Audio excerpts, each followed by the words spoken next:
So, mal gucken, das Becken, wie steht das jetzt? Guck mal, ist schon gerade das Becken jetzt.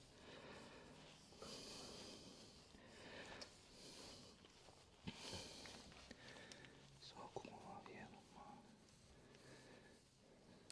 Da ist nochmal was. Ja, das Aktivator geht ganz gut. Hier hängt da auch noch mal ein bisschen. Da war ich mit halt nicht mehr. Zack, hat er gezuckt. Vorsicht. Voll beweglich, guck dir das an. Ja? Voll beweglich jetzt. Sehr gut. Schulterblätter vorne sind auch okay. Sag mal hier diesen Übergang ja gleich. Hier hängt auch noch ein bisschen.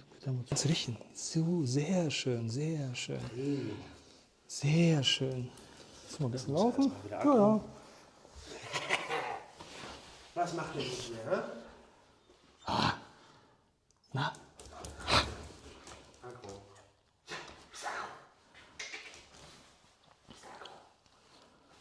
Das steht auch mit den Pfoten anders schon, sieht man. Die sind nicht mehr nach außen. So Du siehst das auch, wenn ich mit dem laufe. Der kann nur ziehen. ja. Der kann nicht normal. Ja, und dann dadurch. Und hinten immer, du siehst. So, Hunde ist wie bei Kindern, musst du ein bisschen hampeln hier.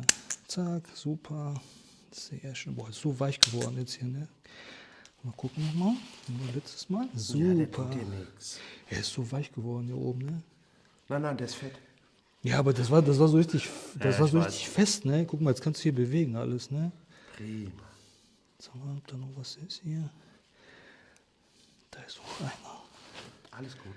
Super. Kleine Tag. Super machst du das. Sehr schön. Ja, ja, ja. Sehr gut. Du bist echt ein toller Hund. Ja. Ja. Super machst du das. Ja. Ruhe lassen, das Scheiß da aus. Hast du Komm her. Kannst nicht entscheiden. Geht er jetzt rechts, geht er links? Was hast du vor? Sollen wir noch deine Route gucken, aber?